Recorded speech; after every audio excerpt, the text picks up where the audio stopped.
সাম্প্রতিককালে যাদবপুর বিশ্ববিদ্যালয় সমাবর্তন নিয়ে রাজ্যকেন্দ্র সংঘাত কিংবা আচার্য উপাচার্যের সংঘাত দেখেছে রাজ্যবাসী।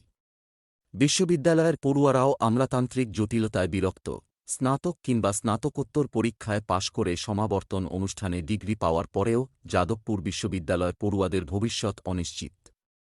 গত রবিবার সমাবর্তন অনুষ্ঠান হলেও রাজভবন থেকে বারংবার এই সমাবর্তন কর্মসূচিকে অবৈধ অনুমোদনহীন বলে দাবি করা হয়েছে। ফল তো সেই সমাবর্তন থেকে প্রাপ্ত সার্টিফিকেট রাজ্যপাল অর্থাৎ আচার্য অনুমোদন করবেন কিনা এই নিয়েই চিন্তিত পড়ুয়াদের একাংশ। রাজ্যপাল অর্থাৎ আচার্যের পক্ষ থেকে যুক্তি, গত সপ্তাহের শনিবার অর্থাৎ সমাবর্তনের ঠিক আগের দিন উপাচার্য পদ থেকে সরানো হয়েছিল বুদ্ধদেব সাউকে। তারপরেও সমাবর্তন অনুষ্ঠানে শিক্ষার্থীদের দেওয়া সার্টিফিকেটে বুদ্ধদেব বাবুর সই থাকায় এই সার্টিফিকেটকে অবৈধ বলে দাবি করা হচ্ছে রাজভবন সূত্রে। শুধুমাত্র নিজের বক্তব্য জানিয়েই থমকে থাকেননি তিনি। সমাবর্তনের বৈধতা নিয়ে প্রশ্নচিহ্ন ছুঁড়ে দিয়েছেন ইউজিসির দিকেও। এর পরবর্তীতে আদালতে গিয়ে অবৈধ সমাবর্তন বাতিলের দাবিতে মামলা মোকদ্দমার কথাও ভাবছে রাজভবন।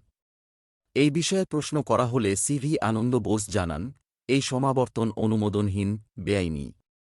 আমার অগ্রাধিকার ছাত্রছাত্রীদের ভবিষ্যৎ। এই বিষয়ে আইনি পরামর্শ নেওয়া এবং পড়ুয়ারদের স্বার্থরক্ষার বিষয়টি বিবেচনা করবেন বলে জানিয়েছেন রাজ্যপাল। তবে যাদবপুরের আচার্য-উপাচার্য তথা কেন্দ্র-রাজ্য সংঘাতের আবহে ছাত্রছাত্রীদের ভবিষ্যৎ কী হবে, এই নিয়েই উঠছে প্রশ্ন। আন্তর্জাতিক বিভাগের এক ছাত্র মিলন ঘোষ যেমন সরাসরি জানাচ্ছেন, রাজনৈতিক উদ্দেশ্যে এই অনিশ্চয়তা, এটা ঠিক দায়িত্বপূর্ণ কাজ নয় বলে ক্ষোভ প্রকাশ করেছেন তিনি।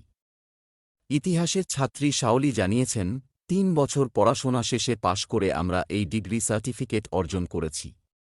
এখন তা বৈধ কিনা এই প্রশ্ন উঠলে আমাদের পক্ষে তো খুবই অসুবিধার। রাজ্যপালের এই টানাপোড়েনের মাঝে বিশ্ববিদ্যালয়ের সাধারণ ছাত্রছাত্রীদের স্বার্থ কতটা রক্ষিত হচ্ছে তা নিয়েই প্রশ্ন তুলছেন অধিকাংশ ছাত্রছাত্রী।